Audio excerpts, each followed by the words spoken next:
નમસ્કાર.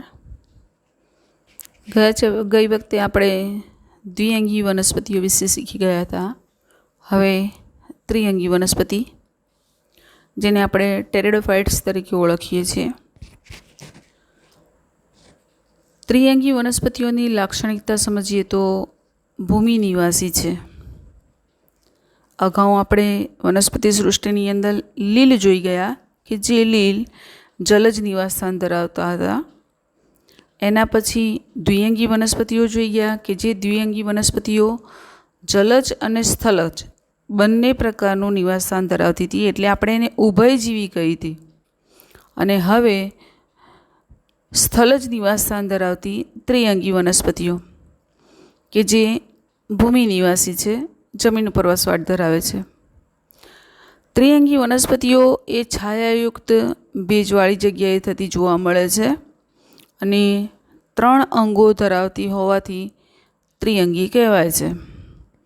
અગાઉ આપણે દ્વિઅંગી વનસ્પતિઓ વિશે ચર્ચા કરી ત્યારે ચર્ચામાં જાણતા થયા હતા કે દ્વિઅંગી કેમ કહ્યું હતું કે ઉપરની તરફ જે જમીનથી પથરાયેલ સુકાયક સ્વરૂપ ધરાવતા હતા અને નીચેની તરફ એકકોષીય કે બહુકોષીય અશાખિત મૂલાંકોની હાજરી હતી. તો એવી રીતે ત્રિઅંગી વનસ્પતિઓની અંદર 3 અંગની હાજરી જોવા મળે છે કે જેમાં મૂળ, પ્રકાંડ અને પર્ણની રચના ધરાવે છે. અહીંયા આ જે વનસ્પતિઓ છે એ વનસ્પતિઓની લાક્ષણિકતા એ છે કે જે વાહક પેશીઓયુક્ત છે. એટલે અને વાહક પેશીઓ પ્રાથમિક પ્રકારની છે. અગાઉના વનસ્પતિ સમુદાયની અંદર આપણને વાહક પેશીઓની હાજરી જોવા મળી નથી, જ્યારે સૌ પ્રથમ વખત વાહક પેશીઓની હાજરી આપણને ત્રિઅંગી વનસ્પતિઓની અંદર જોવા મળે છે. આ વનસ્પતિઓ સંપૂર્ણ રીતે જમીન પર નિવાસસ્થાન ધરાવે છે, તેથી તેને વનસ્પતિઓમાં સરીસૃપ તરીકે ઓળખવામાં આવે છે. કારણ કે આપણે જાણીએ છીએ કે પ્રાણીઓની અંદર, એટલે કે પ્રાણીઓમાં જ્યારે જલજ નિવાસસ્થાન ધરાવતા પ્રાણીઓમાંથી સ્થલજ નિવાસસ્થાન ધરાવતા પ્રાણીઓ તરીકે સરીસૃપ વર્ગના પ્રાણીઓનો સમાવેશ થાય છે. એવી જ રીતે અહીંયા જલજ નિવાસસ્થાન ધરાવતી લીલ અને દ્વિઅંગી પછી સ્થલજ નિવાસસ્થાન ધરાવતી વનસ્પતિઓ તરીકે ત્રિઅંગી વનસ્પતિઓ છે, એટલે એને વનસ્પતિઓમાં સરીસૃપ તરીકે ઓળખવામાં આવે છે. આ બાબત ખાસ ધ્યાન રાખજો. ઘણી વખત આ પ્રશ્ન નીટની પરીક્ષામાં પૂછાઈ શકે છે કે વનસ્પતિઓમાં સરીસૃપ તરીકે કઈ વનસ્પતિઓને ઓળખવામાં આવે છે, તો ત્રિઅંગી વનસ્પતિ. પછી ફલિતાંડના વિભાજનથી ભ્રૂણનું નિર્માણ કરે છે. એટલે કે જ્યારે ફલનની પ્રક્રિયા થાય તો એ ફલનની પ્રક્રિયામાં વિભાજનની પ્રક્રિયા પછી સૌ પ્રથમ વખત ભ્રૂણનું નિર્માણ આપણને ત્રિઅંગી વનસ્પતિમાં જોવા મળે છે. આ વનસ્પતિમાં બીજાણુપર્ણો, બીજાણુધાની અને બીજાણુઓ જે ચોક્કસ શંકુ આકારમાં જોવા મળે છે. હવે આ જે રચના છે એ કઈ રીતની છે, તમે અહીંયા જરા ધ્યાન આપશો કે વનસ્પતિના જે બીજા પર્ણો છે એ પર્ણોના જૂથ દ્વારા એક કોન શેપ રચના બને છે, જેને આપણે શંકુ તરીકે ઓળખીએ છીએ. તો અહીંયા ઘણા બધા તમે જુઓ છો કે પર્ણો છે, કે આ જે પર્ણ છે એ પર્ણો ઉપર બીજાણુધાનીઓ આવેલી છે, એટલે એને બીજાણુધાની પર્ણ તરીકે ઓળખવામાં આવે છે અથવા બીજાણુપર્ણો તરીકે ઓળખવામાં આવે છે. તો બીજાણુપર્ણો ઉપર બીજાણુધાની છે અને આ બીજાણુધાનીની અંદર બીજાણુઓ આવેલા હોય છે. અને આ બીજાણુઓ જે બીજાણુધાની ઉપર છે, જે બીજાણુધાની બીજાણુપર્ણ ઉપર છે, અને એ પર્ણો દ્વારા એક રચના બને છે જે શંકુ આકારની હોય છે. તો એને શંકુ આકારના આપણને ઉપરની તરફ કોનની રચના જોવા મળે છે, જે ચોક્કસ સ્વરૂપનું એક લક્ષણ છે. તો આ પણ એક ત્રિઅંગી વનસ્પતિની લાક્ષણિકતા છે. તો અહીંયા આ લક્ષણને આપણે ખાસ યાદ રાખીશું. હવે જે બીજાણુઓ છે કે જે બીજાણુ ધાનીમાં નિર્માણ પામે છે એ બીજાણુઓના 2 પ્રકાર છે. અહીંયા એમની રચનાને આધારે બીજાણુઓના 2 પ્રકાર પડેલા છે. એક પ્રકાર છે સમપર્ણી, એટલે કે સમબીજાણુ કે જે સમાન રચના ધરાવે છે, એના જે નિર્માણ પામતા બીજાણુઓ છે એ સમાન છે, એક સરખા કદના છે શોર્ટમાં કહીએ તો. જ્યારે બીજા છે વિષમપર્ણી, એટલે કે આ પ્રકારના બીજાણુઓમાં મહાબીજાણુ એટલે કે અંડકની રચના ધરાવતો જે બીજાણુ છે કદમાં મોટો હોય છે અને લઘુ બીજાણુ જે કદમાં નાનું હોય છે. એટલે અહીંયા બીજાણુઓની રચનામાં અસંગતતા હોવાથી, અસમાનતા હોવાથી એને વિષમપર્ણી તરીકે ઓળખવામાં આવે છે. તો તમને ખ્યાલ આવી ગયો હશે કે સમપર્ણી કેમ કહેવાય છે કે એમાં સમ બીજાણુ એટલે કે બીજાણુઓ સરખા છે, અને વિષમપર્ણી એટલે કે વિષમ બીજાણુ કોને કહેવાય છે કે જેમાં બીજાણુઓમાં નર બીજાણુ એ લઘુ બીજાણુ તરીકે ઓળખાય છે અને માદા બીજાણુ કે જે મહાબીજાણુ તરીકે મોટા કદનું છે, એટલે એને મહાબીજાણુ તરીકે ઓળખવામાં આવે છે. આ જે ત્રિઅંગી વનસ્પતિઓ છે એ એકાંતર જનન દર્શાવે છે. અગાઉ આપણે એકાંતર જનન વિશે સમજી ગયા હતા, એટલે વધારે અહીંયા ચર્ચા કરતા નથી, પણ એટલું યાદ કરીએ ફરીથી કે જન્યુજનક અવસ્થા અને બીજાણુજનક અવસ્થા ઓલ્ટરનેટ થતી હોય, એકાંતરે આવતી હોય. કોઈપણ ત્રિઅંગી વનસ્પતિ કે કોઈપણ સજીવના જીવન તબક્કાની અંદર, પોતાના જીવન ચક્રની અંદર જન્યુજનક અવસ્થા અને બીજાણુજનક અવસ્થા એકાંતરે આવતી હોય તો આ ક્રિયાને એકાંતર જનન તરીકે ઓળખવામાં આવે છે. ત્રિઅંગીની અંદર જે જન્યુજનક અવસ્થા છે એ ગૌણ છે, એકકીય પ્રકારની છે, એટલે કે રંગસૂત્રીય દ્રષ્ટિએ એકકીય પ્રકારની રચના છે. અને સુકાય જે રચના છે એ ટૂંકજીવી જન્યુનું નિર્માણ કરે છે. જન્યુનું નિર્માણ કરતું હોય એટલે લિંગી પ્રજનન હોય, અને લિંગી પ્રજનનની અંદર સ્ત્રીજન્યુધાની અને પુંજન્યુધાની દ્વારા લિંગી પ્રજનનની ક્રિયા થતી જોવા મળે છે. બીજી જે અવસ્થા છે એને બીજાણુજનક અવસ્થા કહેવાય છે કે જે બીજાણુજનક અવસ્થા ત્રિઅંગીની અંદર મુખ્ય છે અને દ્વિકીય છોડ દર્શાવે છે, એટલે કે 2n પ્રકારનું એનું જનનિક બંધારણ છે અને દીર્ઘજીવી છે, એટલે કે પોષણની દ્રષ્ટિએ એ સ્વપોષી છે. બીજાણુજનક અવસ્થા છે એટલે બીજાણુનું નિર્માણ કરે છે, અને બીજાણુનું નિર્માણ એ અલિંગી પ્રજનનની ક્રિયા છે. એટલે કે બીજાણુજનક અવસ્થા એ 2n પ્રકારની અવસ્થા છે જે અલિંગી પ્રજનન છે, જેના દ્વારા બીજાણુઓ એ બીજાણુધાનીમાં ઉદ્ભવે છે. ફરી અહીંયા યાદ રાખજો કે કોઈ પણ ત્રિઅંગી વનસ્પતિનું આ એક ઉદાહરણ તરીકે તમને બતાવું કે આ એક પર્ણ છે. એ પર્ણની શીરાઓ જેવી રચના, એટલે કે શીરાઓની જે રચના છે એ રચના ઉપર નાની નાની આવી, જે અહીંયા તમને ડોટેડ રચનાઓ બતાવું છું, એવી ડોટેડ રચનાઓ આવેલી છે જેને બીજાણુધાની કહેવાય છે. તો અહીંયા બીજાણુધાનીઓ આવેલી છે, બરાબર. તો આવી બીજાણુઓ ધાની ધરાવતા પણ બીજાણુ પણ કહેવાય. ખાસ ધ્યાન રાખજો, બીજાણુધાની ધરાવતા પર્ણને બીજાણુ પણ કહેવાય. અને આ બીજાણુધાનીની અંદર બીજાણુઓનું નિર્માણ પામે, જે અહીંયા તમને સમજાવવું જોઈએ કે અલિંગી પ્રજનન કરે છે અને બીજાણુધાનીમાંથી ઉદ્ભવે છે. એટલે આકૃતિ ઉપરથી તમને ક્લિયર ખ્યાલ આવી ગયો હશે કે આ કઈ રીતની ક્રિયા છે. અહીંયા તમને આકૃતિ બતાડેલી છે, જેમાં પહેલી જે આકૃતિ છે એ હંસરાજની છે. એના પછી કોણ સ્વરૂપે દર્શાવેલું છે ઇક્વિઝિટમ છે, અને હંસરાજની અન્ય કેટલીક વનસ્પતિઓના ઉદાહરણ તમને બતાડેલા છે, જે તમે ઓળખી શકો અને પરીક્ષાની અંદર યાદ પણ રાખી શકો છો. હવે ત્રિઅંગી જે વનસ્પતિઓ છે, વનસ્પતિઓને અશ્વપુચ્છ અને હંસરાજનો સમાવેશ થાય છે.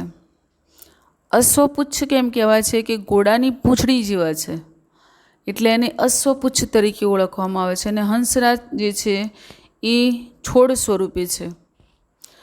આ જે વનસ્પતિઓ છે એ ઔષધીય હેતુ માટે, એટલે કે એના મેડિસિનલ પ્લાન્ટ્સ હોવાથી ઔષધીય દ્રષ્ટિએ અને ભૂમિબંધકો તરીકે એને ઉપયોગમાં આવે છે.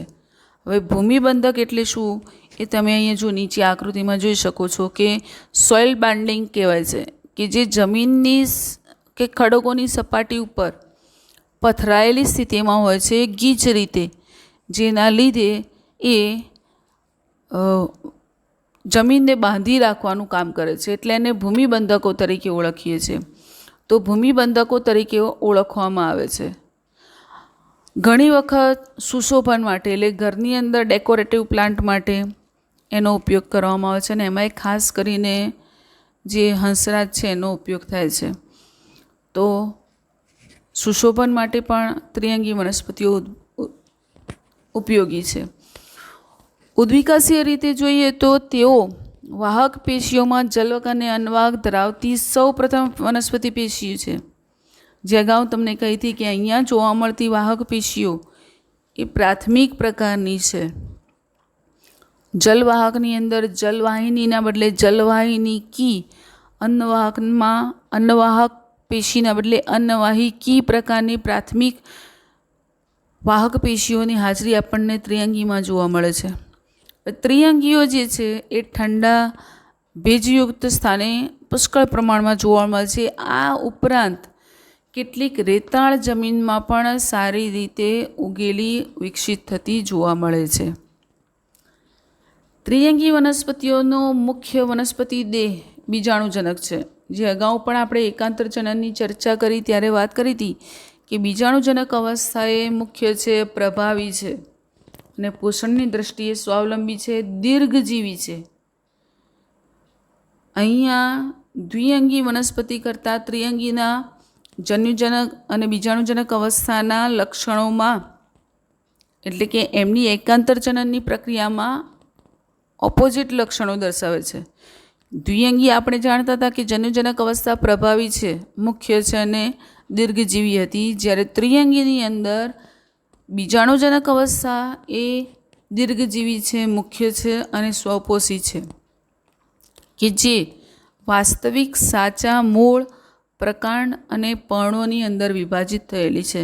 તમે અહીંયા આકૃતિની અંદર જોઈ શકો છો કે અહીંયા એના પર્ણ બતાડેલા છે, એનું પ્રકાંડ બતાડેલું છે અને નીચે જમીનની અંદર શાખિત મૂળતંત્રની હાજરી જોવા મળે છે, કે જે મૂળ તરીકે વિભેદિત થયેલા ભાગો છે.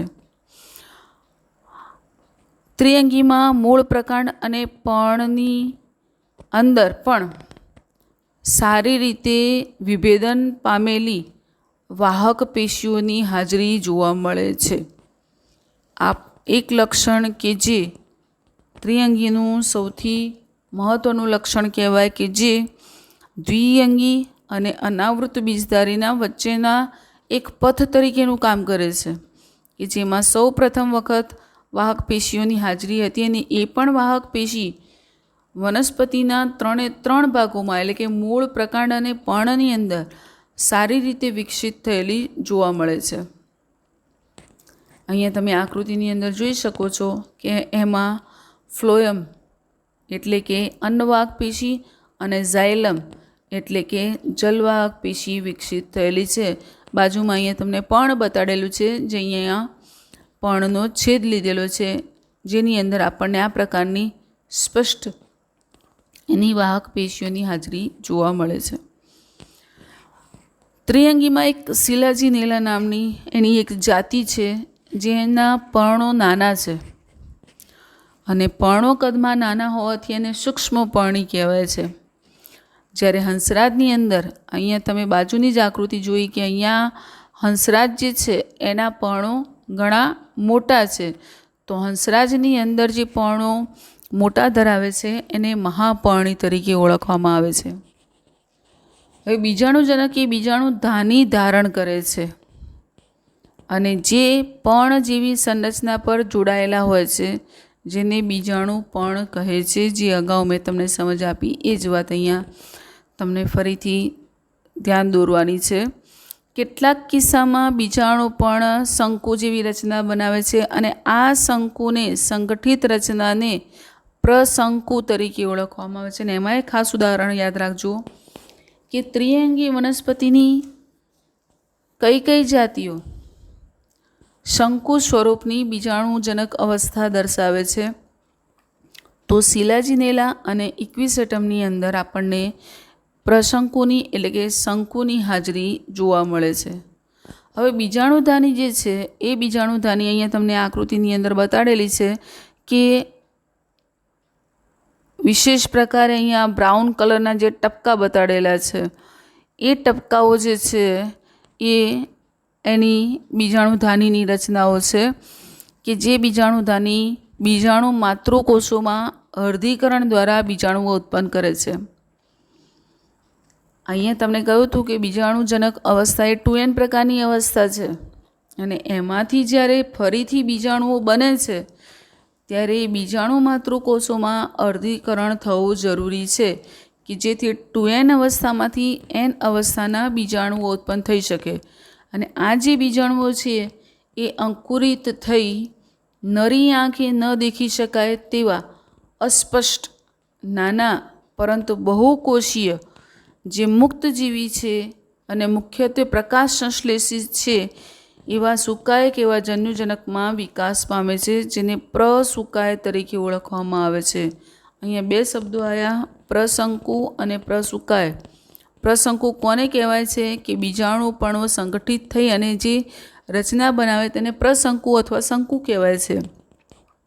જ્યારે પ્રસુકાય કોને કહેવાય છે કે બીજાણુધાનીમાંથી અર્ધીકરણ દ્વારા મુક્ત થયેલા બીજાણુઓ અંકુરિત થાય અને એમાંથી બહુકોષી પ્રકાશ સંશ્લેષી સુકાયક એવા જન્યુજનકમાં વિકાસ પામે તેને પ્રસુકાય તરીકે ઓળખવામાં આવે છે. હવે બીજાણુજનક જે અવસ્થા છે એને સ્પોરોફાઇટ્સ તરીકે ઓળખવામાં આવે છે.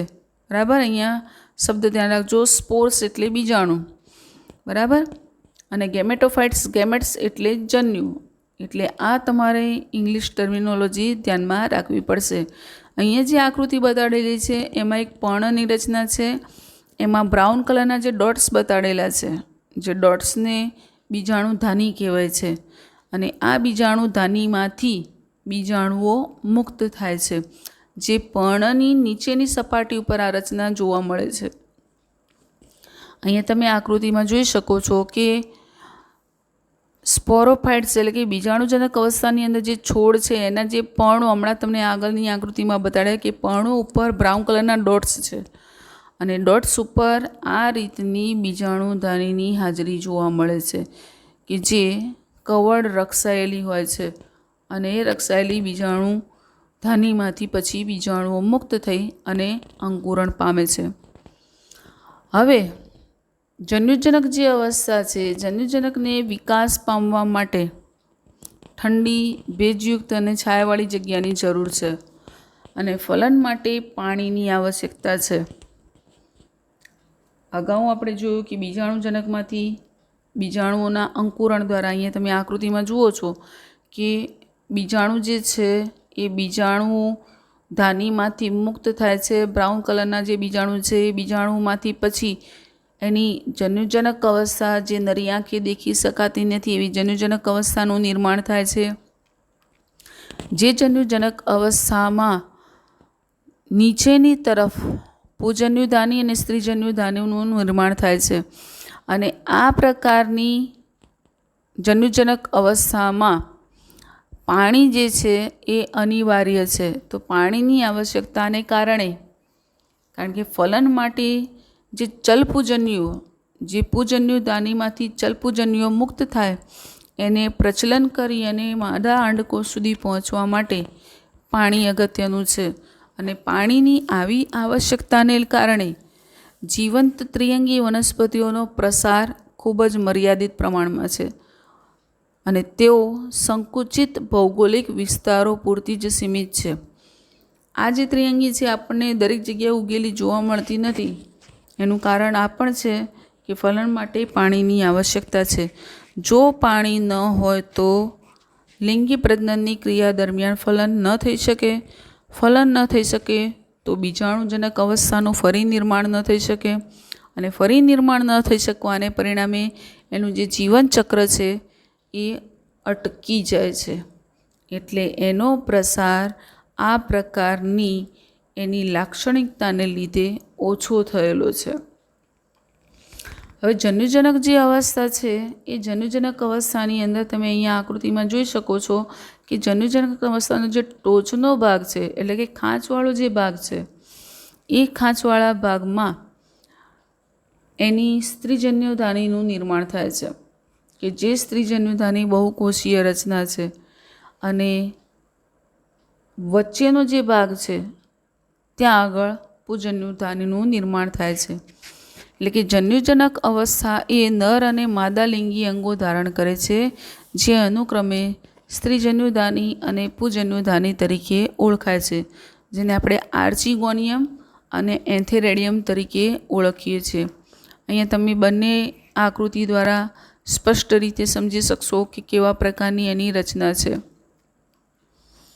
હવે પુજન્યુધાનીની અંદરથી ચલપુજન્યુમાંથી જે નરજન્યુઓ મુક્ત થાય છે એ નરજન્યુઓ એ ચલિત છે, એટલે કે કસાઓ જેવી રચના ધરાવે છે, જેના લીધે એ ચલિત છે એટલે આપણે એને ચલપુજન્યુ પણ કહીએ છીએ. તો એ ચલપુજન્યુ મુક્ત થયા બાદ સ્ત્રીજન્યુધાનીના મુખ સુધી પહોંચવા માટે પાણીનું માધ્યમ જરૂરી છે અને માદાજન્યુ સાથે જોડાય છે. તેને પરિણામે ફલિતાંડનું નિર્માણ થાય છે. ફલિતાંડ ત્યાર પછી બહુકોષીય અને સારી રીતે વિભેદિત બીજાણુજનક અવસ્થા ઉત્પન્ન કરે છે. અહીંયા તમે આકૃતિની અંદર જોઈ શકો છો કે બતાડેલા સ્ત્રીજન્યુધાની અને પુજન્યુધાનીની રચનામાં ફલનની પ્રક્રિયા પછી એ બીજાણુજનક અવસ્થામાં રૂપાંતરિત થઈ અને ફરીથી આખા જીવનચક્રને ચલાવે છે. તો આ પ્રકારની રચના આપણને એ ત્રિઅંગીમાં જોવા મળે છે કે જે ત્રિઅંગીની અંદર આપણે બીજાણુજનક અવસ્થા ફલિતાંડના બહુકોષીય સારી રીતે વિભેદિત એવું બીજાણુજનક ઉત્પન્ન કરે છે. હવે બીજાણુજનક જે છે એ ત્રિઅંગી વનસ્પતિઓની પ્રભાવી અવસ્થા છે અને ત્રિઅંગી સામાન્યતઃ મહદઅંશે એના જે બીજાણુઓ છે એ એક સરખા પ્રકારના છે. તો આવી વનસ્પતિઓને સમબીજાણુક વનસ્પતિ કહેવાય, જેમાં ઉદાહરણ તરીકે શિલાજીનેલા અને સાલ્વિનિયા છે, જે અહીંયા તમે આકૃતિમાં જોઈ શકો છો કે ટેરિડોફાઇટ્સની અંદર એટલે કે ત્રિઅંગીની અંદર બે પ્રકારના બીજાણુઓનું નિર્માણ થાય છે, જેને હોમોસ્પોરસ એટલે કે સમબીજાણુ અને બીજું છે હિટ્રોસ્પોરસ જેને વિષમ બીજાણુ તરીકે ઓળખવામાં આવે છે. હોમોસ્પોરસ જે રચના છે એમાં બીજાણુઓ સરખી રચના ધરાવે છે. તમે અહીંયા આકૃતિમાં જોઈ શકો છો કે બંને તરફ જે બ્રાઉન રંગનો પાર્ટ્સ બતાડેલો છે એ એના બીજાણુઓ છે જે સરખી રચના ધરાવતા છે. જ્યારે હિટ્રોસ્પોરસ એટલે કે વિષમ બીજાણુકની અંદર બીજા પ્રકાર જે છે ને આપણે હિટ્રોસ્પોરસ કહીએ છીએ, જેને વિષમ બીજાણુક તરીકે ઓળખવામાં આવે છે. જેની અંદર આકૃતિમાં તમે જોઈ શકો છો કે મોટા કદના બતાડેલા છે એને મહાબીજાણુ તરીકે ઓળખવામાં આવે છે અને નાના કદના છે એને લઘુ બીજાણુ તરીકે ઓળખવામાં આવે છે. તો અહીંયા લઘુ બીજાણુ અને મહાબીજાણુ બંનેના કદ અસમાન હોવાથી તેને વિષમ બીજાણુક રચના તરીકે ઓળખવામાં આવે છે. તો ત્રિઅંગી વનસ્પતિની અંદર બીજાણુઓની જે રચના છે એમના કદની સરખામણીના આધારે બે પ્રકાર પડેલા છે કે જેમાં સમબીજાણુક જેમાં આપણે હોમોસ્પોરસ કહીએ છીએ અને વિષમ બીજાણુક જેને આપણે હિટ્રોસ્પોરસ તરીકે ઓળખીએ છીએ. આ અહીંયા તમને જે આકૃતિ બતાડેલી છે કે જેની અંદર સ્ત્રીજન્યુધાની બતાડેલી છે કે જે સ્ત્રીજન્યુધાનીની રચનાની અંદર તમે જુઓ છો કે ચલપુજન્યુઓ જે ચલિત પ્રકારની રચનાથી વહન થઈ અને પાણીના માધ્યમ દ્વારા એ ચલન કરી અને પ્રચલન કરી અને અંડકોષ સુધી પહોંચે છે અને એના દ્વારા એની ફલનની પ્રક્રિયા થાય છે. ફલનની પ્રક્રિયા થઈ ગયા પછી એમાં ભ્રૂણ નિર્માણની પ્રક્રિયા થાય છે કે જે આપણે ત્રિઅંગી વનસ્પતિઓની લાક્ષણિકતા કહીએ છીએ તો ભ્રૂણ નિર્માણની રચનાનું નિર્માણ થાય છે, જે ભ્રૂણ પછી અંકુરિત થઈ અને બીજાણુજનક અવસ્થાનું નિર્માણ કરે છે. એટલે એ ભ્રૂણ જે અંકુરિત થયો એ નવા ત્રિઅંગી વનસ્પતિના બીજાણુજનક અવસ્થાનું નિર્માણ કરે છે, જે પછીથી પુખ્ત બીજાણુજનક અવસ્થામાં રૂપાંતરિત થયેલું જોવા મળે છે. હવે મહાબીજાણુ અને લઘુ બીજાણુ જે છે એ બંનેની રચના અને મહાબીજાણુ અને લઘુ બીજાણુઓ જે અલગ અલગ વિષમજન્યુક પ્રકારના અથવા વિષમ બીજાણુક પ્રકારના જે બીજાણુઓ છે એ બીજાણુઓ અંકુરિત થઈ મહાબીજાણુ એ માદા જન્યુજનકમાં વિકાસ પામે છે અને લઘુ બીજાણુ એ નરજન્યુજનક અવસ્થાની અંદર વિકાસ પામે છે. એટલે અહીંયા ખાસ ધ્યાન રાખજો કે જે વનસ્પતિમાં જે ત્રિઅંગી વનસ્પતિની અંદર વિષમ બીજાણુક પ્રકારના બીજાણુઓનું નિર્માણ થાય એની અંદર માદા જન્યુજનક અવસ્થા એ મહાબીજાણુમાંથી નિર્માણ થાય છે અને નરજન્યુજનક અવસ્થા એ લઘુ બીજાણુમાંથી અંકુરિત થઈ અને નિર્માણ પામેલી વિકાસ પામેલી જોવા મળે છે. અહીંયા જે પુખ્ત પ્રકારનો બીજાણુજનક અવસ્થા છે એ જેમ જેમ વિકાસ પામે તેમ તેમ એની જન્યુજનક અવસ્થા એ ધીમે ધીમે રિડ્યુસ એટલે અવનત થતી જાય છે અને પછી નાશ પામે છે. તો અહીંયા ત્રિઅંગી વનસ્પતિની અંદર તમને એની જીવનચક્ર સમજાવવાનો પ્રયત્ન કરેલો છે કે જીવનચક્રની અંદર સ્પોરોસ્પાઇટિક ફેઝ એટલે કે બીજાણુજનક અવસ્થા અને ગેમેટોફાઇટિક સ્ટેજ એટલે કે જન્યુજનક અવસ્થા એ તમને વારાફરતી ઓલ્ટરનેટ નિર્માણ થયેલી જોવા મળે છે અને એટલા માટે આ ક્રિયાને આપણે એકાંતર જનન કહ્યું હતું.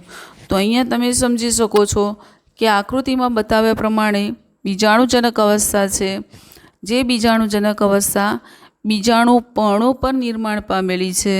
એ પર્ણો ઉપર બીજાણુધાની છે, બીજાણુધાનીમાંથી બીજાણુ મુક્ત થયા છે, જે બીજાણુ અર્ધીકરણ પામેલા છે અને એ પછી જન્યુજનક અવસ્થાનું નિર્માણ કરે છે. અંકુરિત થયા પછી એ અંકુરિત થયેલા જન્યુજનકની અંદર સ્ત્રી જન્યુધાની તમે અહીંયા જોઈ શકો છો એ ચંબુ જેવા આકારની છે અને બીજી પૂજન્યુધાનીનું નિર્માણ થાય છે કે જે પૂજન્યુધાનીમાંથી ચલપૂજન્યુઓ એ પાણીના માધ્યમ દ્વારા પ્રચલન કરી અંડકોષ સાથે ફલનની પ્રક્રિયા દર્શાવે છે, ફલિતાંડ બને છે, જે ફલિતાંડમાંથી ભ્રૂણનું નિર્માણ થાય છે કે જે ભ્રૂણ અંકુરિત થયા પછી નવી બીજાણુજનક અવસ્થાનું નિર્માણ કરે છે.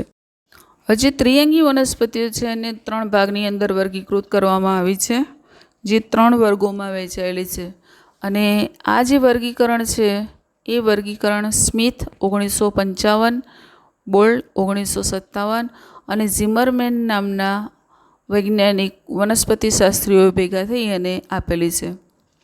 જેમાં પહેલો છે સાયલોપ્સિડા કે જેની અંદર સાયલોટમનો સમાવેશ થાય છે. બીજો છે લાઇકોપ્સિડા કે જેની અંદર લાઇકોપોડિયમ અને સિલાજિનેલાનો સમાવેશ થાય છે. ત્રીજું છે સ્ફિનોપ્સિડા કે જેની અંદર ઇક્વિસેટમનો સમાવેશ થાય છે અને ચોથો જે વર્ગ છે એને પ્ટેરોપ્સિડા તરીકે ઓળખવામાં આવે છે, તેમાં ટેરિસનો સમાવેશ થાય છે. એટલે અહીંયા ત્રિઅંગી વનસ્પતિઓનો જે 4 વર્ગ છે એ 4 વર્ગની અંદર સાયલોપ્સિડા, લાઇકોપ્સિડા, સ્ફિનોપ્સિડા અને પ્ટેરોપ્સિડા નામ આપેલા છે, જેની અંદર તમને અનુક્રમે સાયલોપ્સિડાની અંદર સાયલોટમ, લાઇકોપ્સિડાની અંદર લાઇકોપોડિયમ, એ સિવાય સિલાજિનેલા, સ્ફિનોપ્સિડાની અંદર ઇક્વિસેટમની સાથે સાથે ચોથો જે વર્ગ છે એમાં પ્ટેરિડોપ્સિડા છે અને પ્ટેરિડોપ્સિડાની અંદર પ્ટેરિસનો સમાવેશ થાય છે. એટલે અહીંયા જે વર્ગ છે એ વર્ગના આધારે જ વનસ્પતિનું નામ તમે યાદ રાખવાનો પ્રયત્ન કરશો તો ઉદાહરણ સારી રીતે યાદ રાખી શકશો. હવે આ જે વર્ગો છે એ વર્ગો કયા કારણથી અલગ અલગ કરવામાં આવ્યા છે, એમના મુખ્ય કેરેક્ટર શું હતા એના વિશેની સમજ તમને આજે અભ્યાસમાં તો નથી, પણ વધારે જાણકારી માટે અને નીટના રિલેટેડ જો માહિતી વધારે લેવી હોય તો આપેલી ઇમેજનો સ્ક્રીનશોટ લઈ ઝૂમ કરીને એનો વધુ અભ્યાસ કરી શકો છો. ધન્યવાદ. અહીંયા આકૃતિમાં તમને કેટલીક ત્રિઅંગી વનસ્પતિઓના ઉદાહરણ બતાડેલા છે. માર્શેલિયા, કે જે માર્શેલિયા એ ત્રિઅંગી વનસ્પતિ છે. અગાઉ આપણે માર્કેન્શિયા શબ્દ સાંભળ્યો હતો, અને માર્કેન્શિયા એ દ્વિઅંગી વનસ્પતિનું ઉદાહરણ હતું કે જેની રચના આ રીતે દળદાર રચના હતી. તો આ માર્કેન્શિયા હતું. જ્યારે અહીંયા આપણે માર્શેલિયા કહીએ છીએ કે જે માર્શેલિયા એ મૂળ પ્રકાંડ પર્ણ ધરાવતી રચના છે, જેના ટોચના ભાગે 4 પર્ણિકાઓની હાજરી જોવા મળે છે. એટલે માર્શેલિયા જે છે એ માર્શેલિયાને જો આપણે લખીએ તો એના 4 અક્ષર છે, અને 4 અક્ષર હોવાથી આના પર્ણોની રચના 4 છે. એટલે આપણે એને એ રીતે યાદ રાખવાનો પ્રયત્ન કરીશું કે માર્શેલિયા એ 4 પર્ણો ધરાવતી ત્રિઅંગી વનસ્પતિની રચના છે. તો અહીંયા માર્શેલિયા છે, એના પછી ફોન્સ છે, હોર્સ્ટેલ અને સાયલોટમની રચના તમને ઉદાહરણની અંદર બતાડેલી છે કે જે તમે ઘણી જગ્યાએ ફરવા જતા હશો ત્યાં પર્વતીય વિસ્તારોની અંદર આપણને કુદરતી રીતે ઉગતી જોવા મળે છે. હવે જે ત્રિઅંગી વનસ્પતિઓ છે એ ત્રિઅંગી વનસ્પતિઓને એને 3 ભાગની અંદર વર્ગીકૃત કરવામાં આવી છે, જે 3 વર્ગોમાં વહેંચાયેલી છે. અને આ જે વર્ગીકરણ છે એ વર્ગીકરણ સ્મિથ 1955, બોલ્ડ 1957 અને ઝિમરમેન નામના વૈજ્ઞાનિક વનસ્પતિશાસ્ત્રીઓ ભેગા થઈ અને આપેલી છે. જેમાં પહેલો છે સાયલોપ્સિડા, કે જેની અંદર સાયલોટમનો સમાવેશ થાય છે. બીજો છે લાઇકોપ્સિડા, કે જેની અંદર લાઇકોપોડિયમ અને સિલાજીનેલાનો સમાવેશ થાય છે. ત્રીજું છે સ્ફિનોપ્સિડા, કે જેની અંદર ઇક્વિસેટમનો સમાવેશ થાય છે.